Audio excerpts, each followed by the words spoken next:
The stars outside the window were not beautiful anymore. Elder Counselor Savith had once loved looking at them. Back on the Valori homeworld, the night sky was something people gathered to watch. They had songs about it, poems. Children would lie on their backs in the grass and count the lights above them for hours. But that world was gone now, burned. And the stars outside the cracked viewport of the refugee ship Aeland's Grace were just cold, empty reminders of how far from home they had come. She pressed her long fingers against the glass and watched the darkness. Behind her, the ship groaned. It was not a dramatic sound. It was the tired, low sound of metal that had been pushed too long and too hard. The Aeland's Grace was one of 41 ships still flying in the Valori refugee fleet. 3 weeks ago, there had been 60. The Keth Dominion had taken the others, some destroyed in battle, some simply too slow to keep up and left behind. Savith did not let herself think about the people on those ships. She turned from the window and walked down the narrow corridor toward the communications room. The ship was quiet. Most of the people aboard were sleeping or trying to. There were nearly 4,000 Valori packed into a vessel designed to carry 800. They slept in shifts. They ate small portions twice a day. The children had stopped crying about being hungry. That was, in some ways, the worst thing. When children stop crying, they have already given something up. The communications room was small and smelled of burnt circuits. A young officer named Drain was sitting at the main console, his head low, his fingers moving slowly over the controls. He looked up when Savith entered, and she could see how tired he was. His eyes, which were pale silver like all Valori, had dark rings beneath them. "Have we received anything?" she asked. "No, Elder." He paused. "The Thurvan Collective responded this morning. They said they are unable to offer assistance at this time." Savith sat down in the chair beside him. "That is the third refusal." "Yes." She had expected it, but it still felt like a blow. The Thurvan were a powerful civilization, old, respected in the galactic community. But they were also neighbors to the Keth Dominion, and the Keth were not the kind of enemy anyone wanted to make angry. So the Thurvan had looked the other way, just as the Orisi had, just as the Galvan Republic had. Nobody wanted to help a dying people if it cost them anything. "How long before the Keth fleet reaches us?" she asked. Drain checked the navigation display. "At their current speed, approximately 71 hours. 71 hours, 3 days. The Aeland's Grace could not outrun them. None of the fleet could. The ships were running on minimum power to preserve what little fuel remained. Some of the engineering crews had already started pulling parts from non-essential systems to keep the engines alive. "Elder," Drain said quietly, "I have been scanning alternative frequencies." Savith looked at him. "What do you mean?" "While you were resting, I expanded the signal search. I was looking for any civilization we might have missed, anyone that could hear us." He hesitated. "I found something unusual." He pulled up the data on the screen. A wideband broadcast signal, old and simple in design, pulsing outward from a single star system roughly 11 light days away. The signal carried identifying markers, language patterns, navigational data, basic diplomatic codes. "Humans," Savith said, reading the species tag. "Yes, they are a young species, single system. They have had interstellar travel for only about 200 years. Drain turned his chair slightly.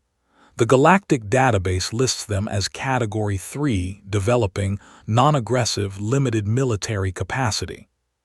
Savith was quiet for a moment.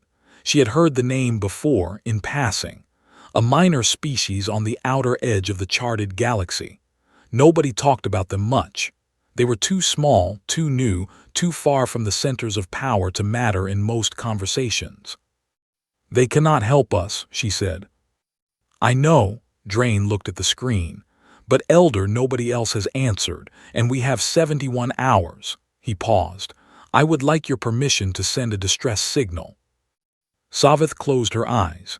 She thought about the 4,000 people on this ship alone. She thought about the 37,000 still alive across the fleet. She thought about the children who had stopped crying. "Send it," she said. Drain turned back to the console and began composing the signal. He did not dress it up. He did not use formal diplomatic language or careful political phrasing. He wrote the truth, plainly and completely. He wrote that the Velori people had been driven from their homeworld by the Keth Dominion. He wrote that their fleet was damaged, their people were starving, and that 3 major civilizations had already refused to help them. He wrote that the Keth were 71 hours behind them in closing. He wrote the coordinates of their position and their heading. He ended the message with 4 simple words: "We have nowhere left." Then he sent it. The signal moved out at the speed of light, thin and quiet against the vast dark. Neither of them expected a fast reply. Light moved quickly, but not quickly enough to make a real conversation across that kind of distance. Even if the humans received it within hours, a response could take just as long to return. Savith went back to her duties. There were reports to review, resource estimates to update, people to speak with. She moved through the ship slowly, stopping to talk with families huddled in the corridors, checking on the medical bay where the doctors were doing their best with dwindling supplies. She held a small child who had a fever. She listened to an old man tell her about his garden back home, the one he would never see again. She did not think about the signal. 11 minutes and 40 seconds after Drain sent it, the communications console lit up. He stared at it, then he ran. He found Savith in the medical bay and told her, out of breath, that a response had come. She followed him back without speaking, walking quickly, telling herself not to hope too hard. The message was short. It came in the standard Galactic translation format, clear and without any diplomatic decoration. It said, "This is Admiral Yara Chen of the Terran Defense Compact. We have received your distress signal and we have read every word of it. Plot a course for human space immediately. Transmit your fleet's full positional data to the coordinates attached. You are expected."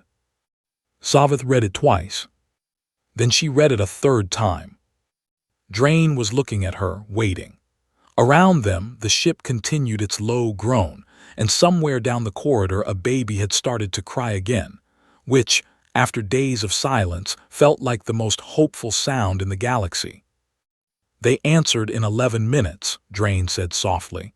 "That means they were already listening, already watching the frequencies." Savith did not respond right away. She was still looking at the 2 words near the end of the message. 2 words that no other civilization had offered them. 2 words that, in every Velori dialect, carried enormous weight. "You are expected." Not "we will consider your request." Not "please submit formal documentation." Not "we sympathize but cannot risk engagement." Expected, as though they had already decided, as though there had never been a question. She straightened her back and turned to face the young officer beside her. "Plot the course," she said, "and send our positional data to those coordinates." She paused. "And Drain, wake everyone up, all of them. Tell them we are going somewhere." "Where should I tell them we are going, Elder?" She looked once more at the message on the screen. Then, for the first time in a very long while, she allowed herself the small, fragile thing that she had been keeping carefully locked away. "Hoping. Tell them we are going home," she said. The fleet arrived at the edge of human space 11 days later. Drain was at the communications console when the sensors picked up the first signals. He had barely slept during the journey. None of them had. Every hour of those 11 days, he had expected to see the Keth fleet appear on the scanner behind them, a wall of warships coming to finish what they had started. But the scanner stayed clear. The Keth had slowed or changed course or decided to wait. None of the Velori knew why, and they were afraid to guess. What they found ahead of them, however, was something none of them had imagined. Drain leaned forward in his seat and stared at the scanner display. Ships, dozens of them, arranged in a wide pattern across the approach corridor, not in a threatening way but in a deliberate one, organized, waiting. Each vessel was broadcasting a calm identification signal on the open frequency. Human warships, clearly marked, sitting in formation with their weapons powered down and their running lights on full. Among them, a single ship broke from the group and moved forward. The voice that came through the comm was calm and clear. "Velori Fleet, this is Admiral Chen aboard the TDS Unbroken. Welcome to human space. You are safe here. Please follow the escort ships. They will guide your fleet to holding coordinates near Callaway's world. Medical ships are already waiting for you there." Savith stood at the back of the room, listening. She looked at Drain and said nothing. He understood the look. He felt it too. Medical ships already waiting. They had only sent one message. They had given the humans their coordinates and their heading. And in 11 days, humanity had not just agreed to let them arrive, it had prepared for their arrival. The fleet followed the escort ships deeper into the system. As they traveled, the Velori began to pick up transmissions from across the human communication network. They were not private signals. They were broadcasts. News programs, public announcements, community channels. Drain ran a translation program and listened. Humans were arguing about them. Not about whether to help. That decision had already been made. They were arguing about how. A senator from one of the outer colonies was shouting, actually shouting, about the speed of the construction schedule on Callaway's world. She wanted it faster. A group calling themselves the Refugee Settlement Engineers had posted a public plan for temporary housing structures that could be built in 72 hours. People across dozens of colonies were debating the best kinds of food crops to grow in Callaway's soil. Because they had already looked up the Velori dietary data from the Galactic database and wanted to make sure the settlers had things they could actually eat. Drain sat and listened for a long time. Back on the homeworld, back when there had been a homeworld, the Velori had always understood civilization as a careful, rational thing. Decisions were made slowly with full analysis. Every action had a clear reason, a documented benefit, a measured cost. There was order in everything. Peace, too, came from careful order. What he was hearing from humanity was not orderly.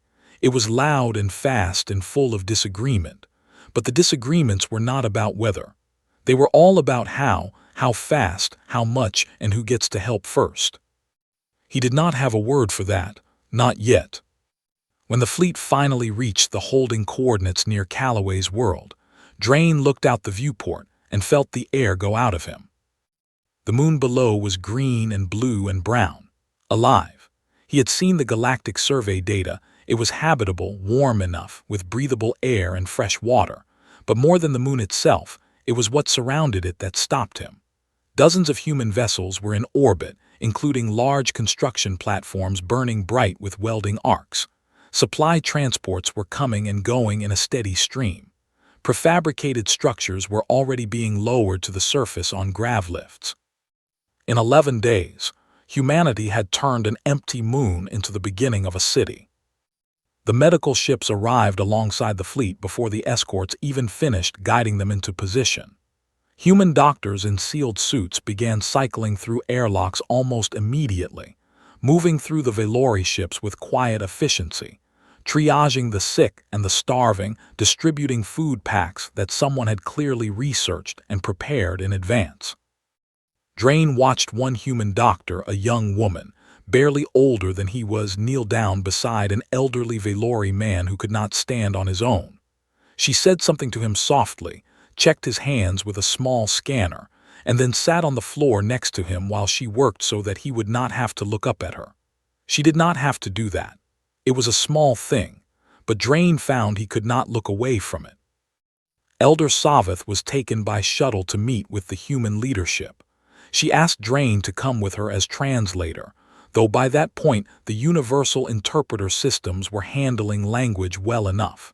She wanted him there. She wanted someone beside her who had sent the message, someone who had been there at the beginning. They met Secretary General Amara Osai aboard a human orbital station.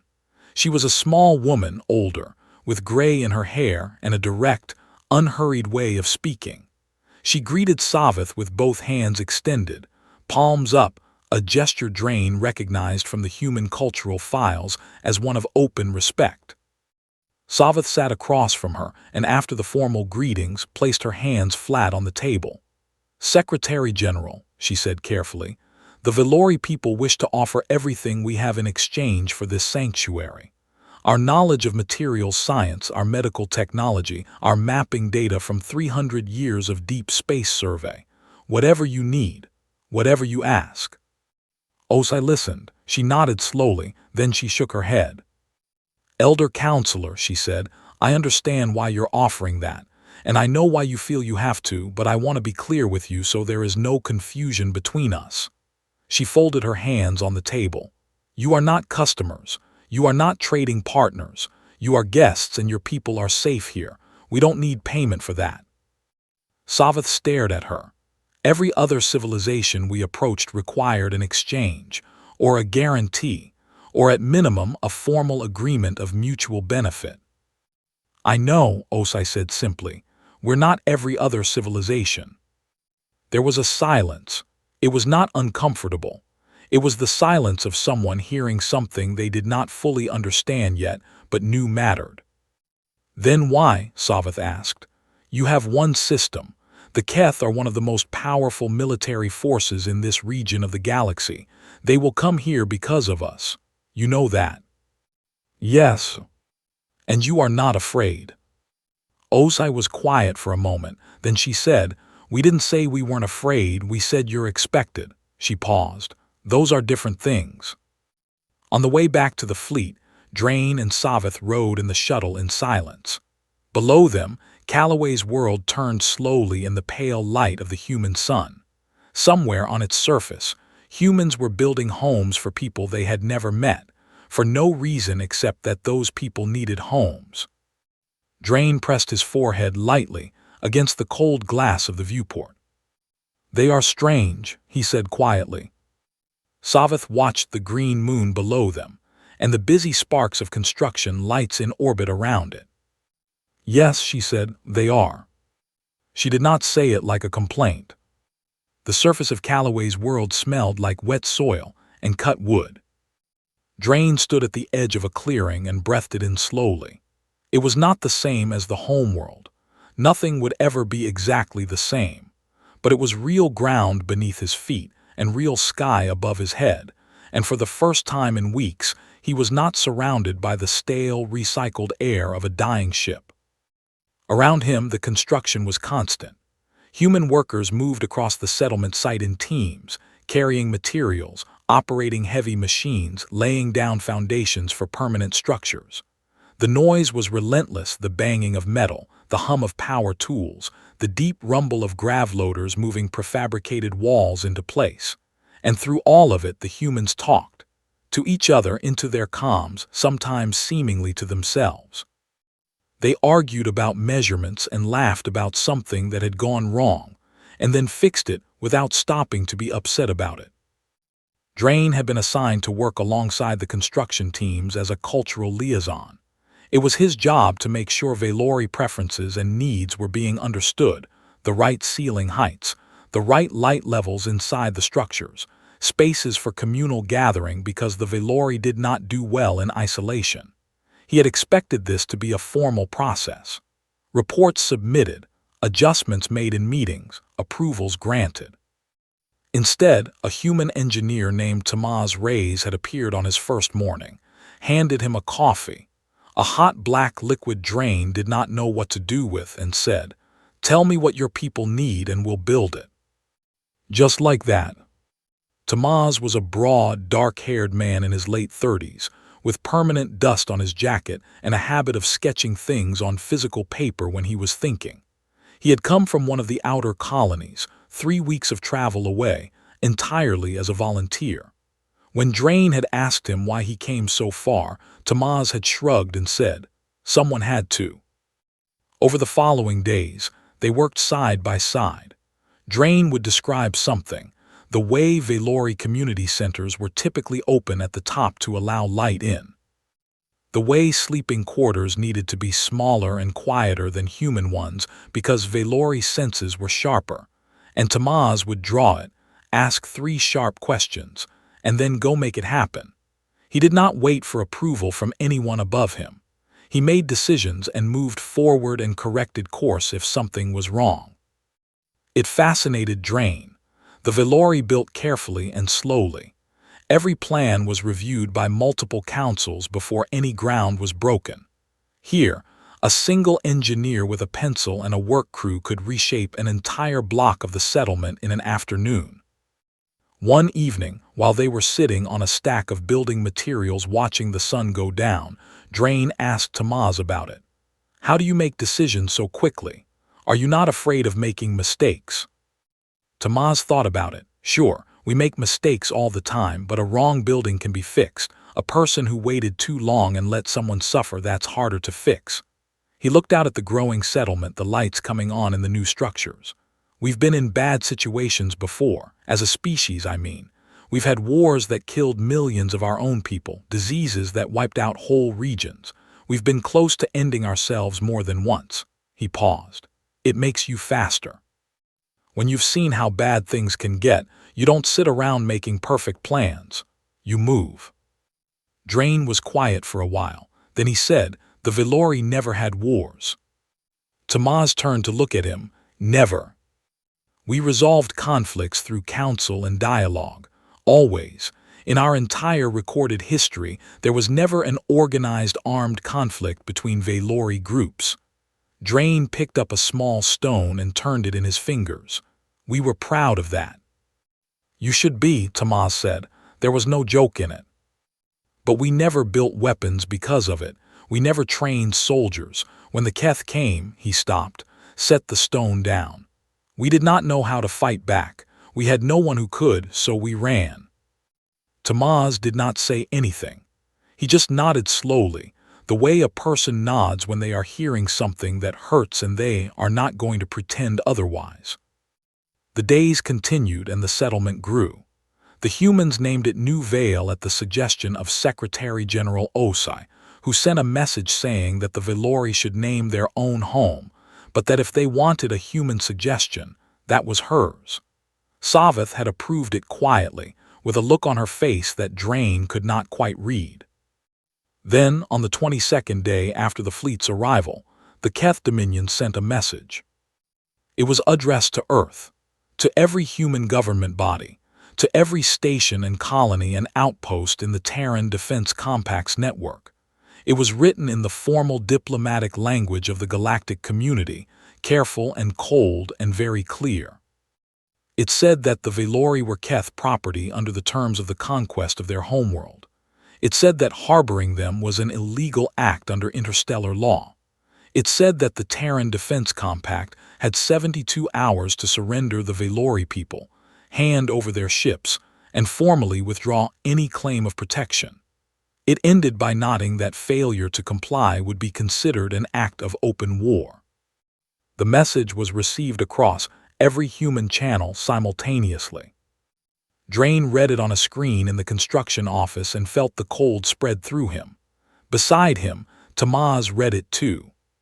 For a moment, neither of them moved. Then Tamaz looked at his watch, noted the time, and went back to his blueprints. Drain stared at him. "You read that message?" "Yeah." "The Keth are threatening war." "Yeah." Tamaz made a small mark on the blueprint. "We've got 2 more residential blocks to finish before the first Valori families move in. I want to have them done in 4 days. He looked up. "You okay?" Drain did not answer. That evening, Savith requested a meeting with Admiral Chen. They sat across from each other in a small office on the orbital station, and Savith did not bother with careful language. "Tell me honestly," she said, "is Earth going to surrender us?" Chen looked at her steadily. She was a lean woman, not tall, with short gray-streaked hair and the kind of eyes that had seen a lot and learned to stay calm because of it. She had the posture of someone who carried weight every day and had simply gotten used to it. "No," she said. "The Keth have a fleet 3 times the size of yours." "I know." Your colonies are spread across a single system, one concentrated strike. I know, Chen said again. Her voice did not change. Elder Counselor, I understand the math. We've run the numbers more times than I can count. I know what this could cost us. Then why? Because if we give you back, Chen said quietly, we're telling every species in this galaxy that the Keth can do whatever they want, and the only thing standing between them and anyone they decide to target is whether someone with power feels like helping that day. She paused. We've been that species. The one nobody felt like helping. It was a long time ago, but we remember. Savith looked at her for a long moment. Outside the viewport, New Vale turned slowly below them, its lights glowing soft and new against the dark. And your people, Savith said, do they all feel this way? Chen almost smiled. They're already building, she said. You tell me. The 72 hours passed. Earth sent one reply to the Keth ultimatum. It was filed under standard diplomatic response protocol, marked as received and acknowledged, and contained exactly one sentence. It said, noted. 3 days later, the Keth fleet began to move.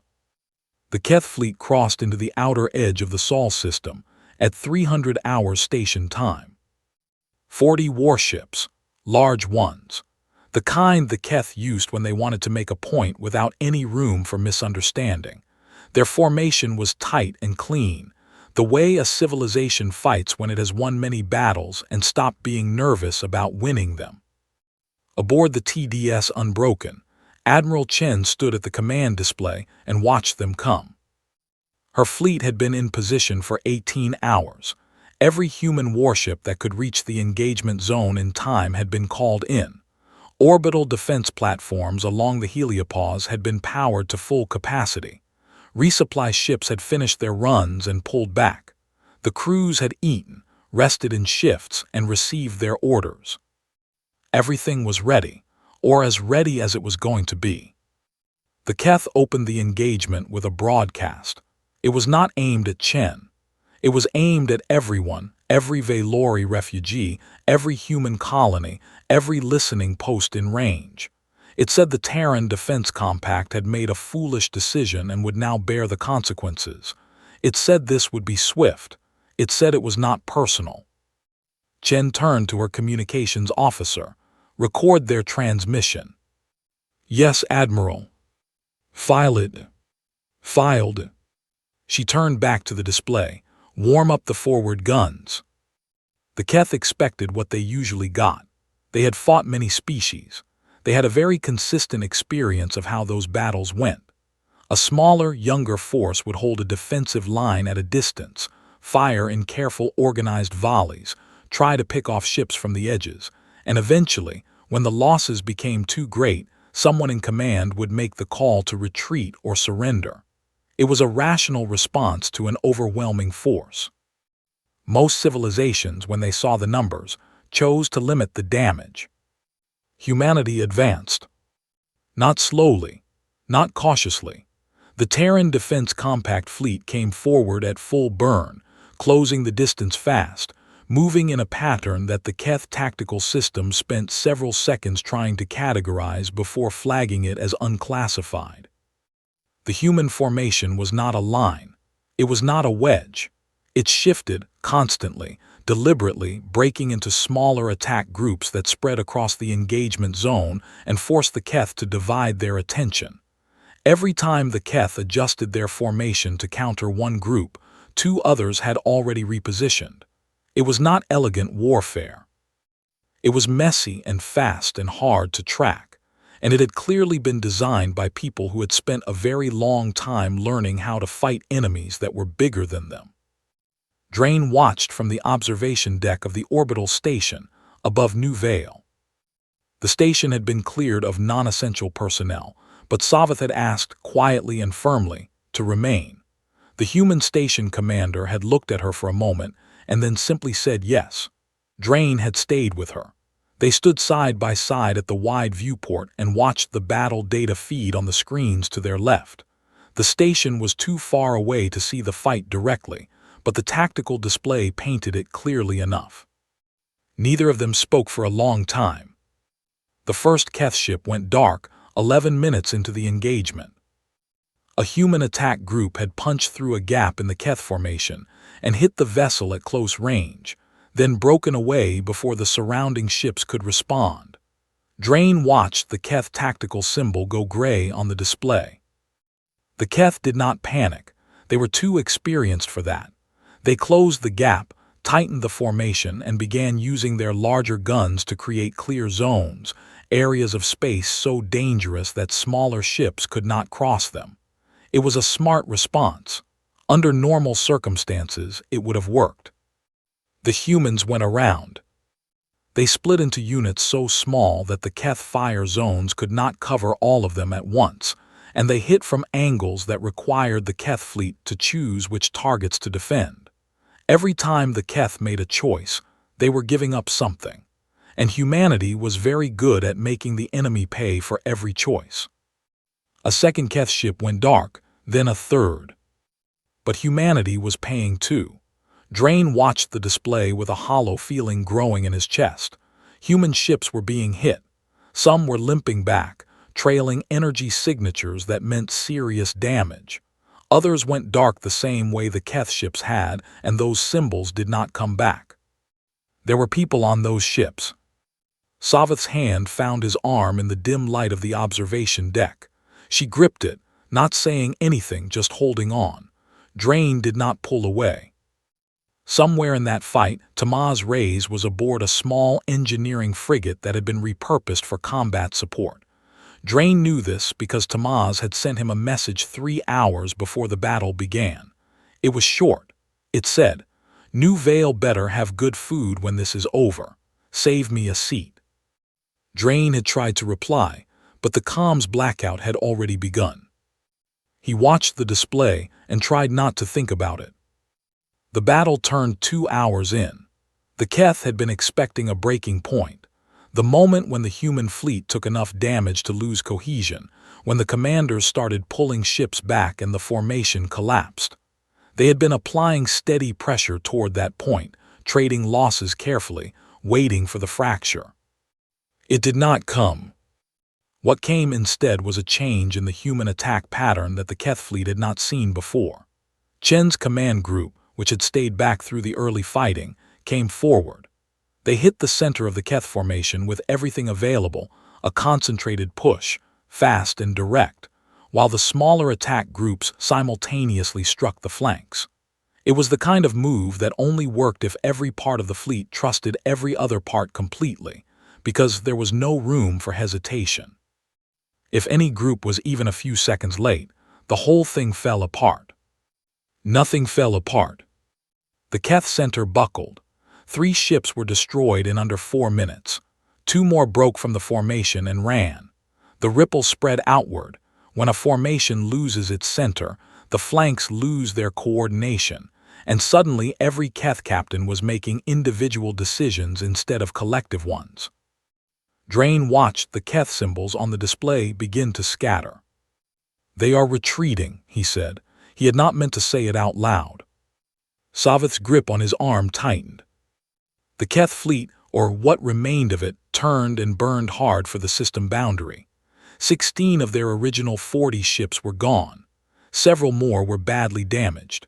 The withdrawal was not organized. It was fast and desperate and nothing like the calm, professional advance of a few hours ago. The human fleet did not pursue far.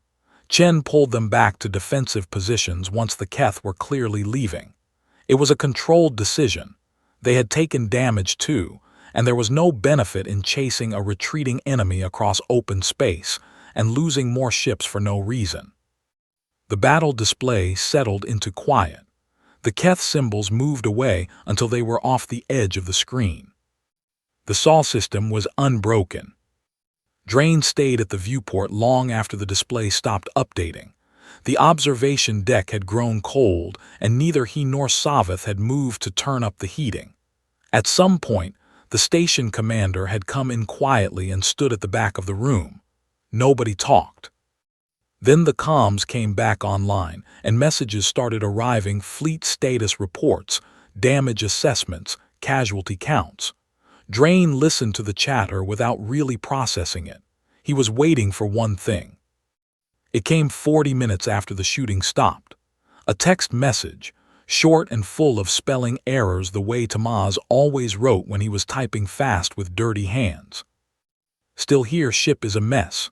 I am fine. Tell Savith I want the big room with the window." Drain read it twice. Then he sat down on the floor of the observation deck, put his back against the viewport, and covered his face with his hands. Savith stood over him for a moment. Then she sat down beside him on the cold floor, which was not a very dignified thing for an elder counselor to do. She sat there anyway. Outside, the stars were quiet again, and below them, on the green moon that humans had built into a home for people they did not know, the lights of New Vale burned steady and bright in the dark. 1 year after the fleet arrived, New Vale had a central plaza. It was not a large plaza by the standards of the old homeworld.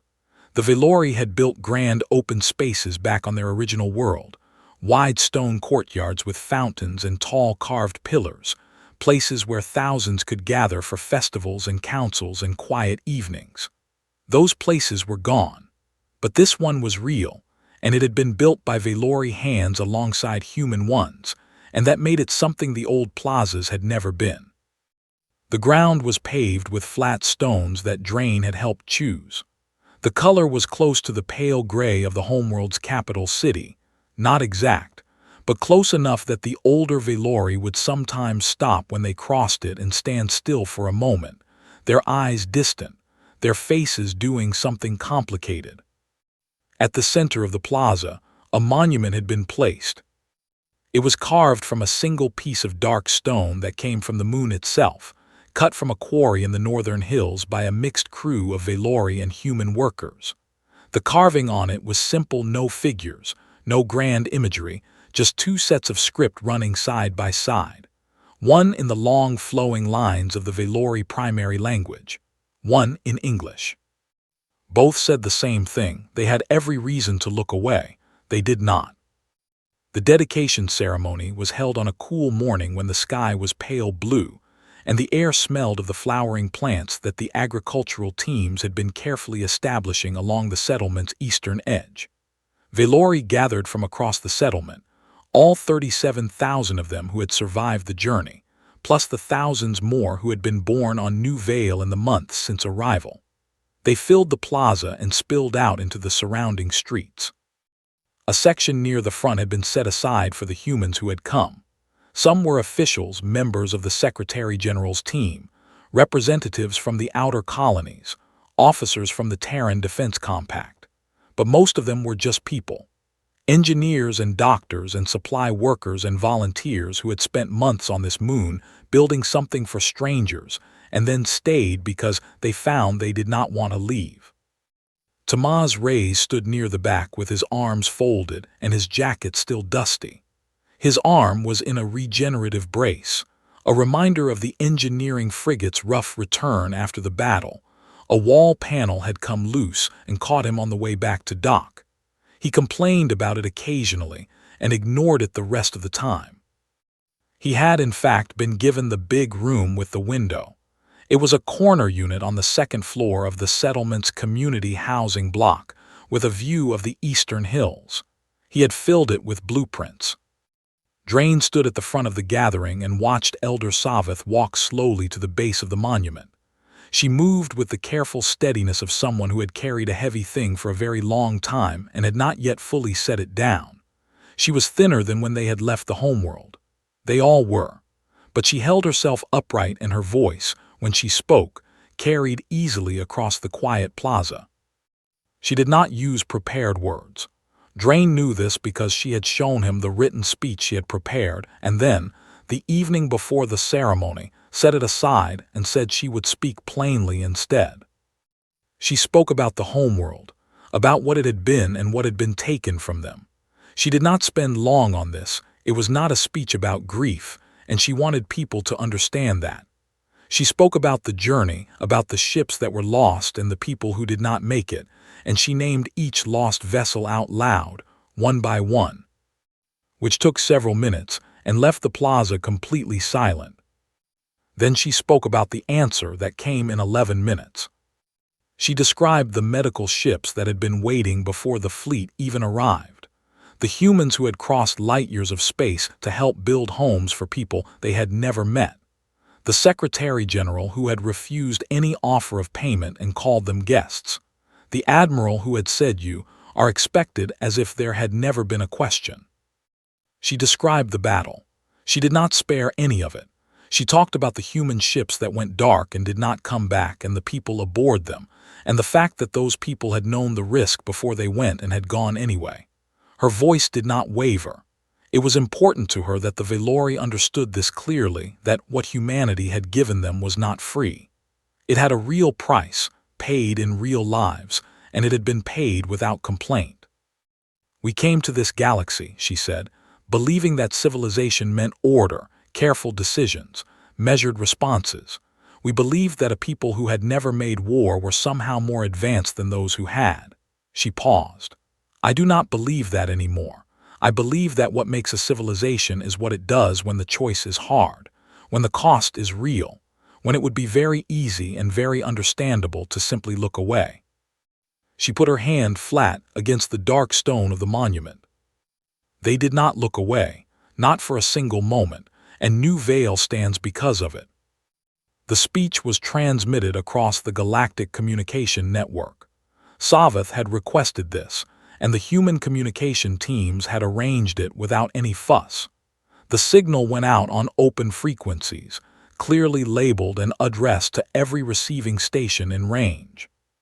The galactic community had been watching humanity carefully since the battle. A young, single-system species turning back a Keth-forward fleet was not something anyone had expected to see.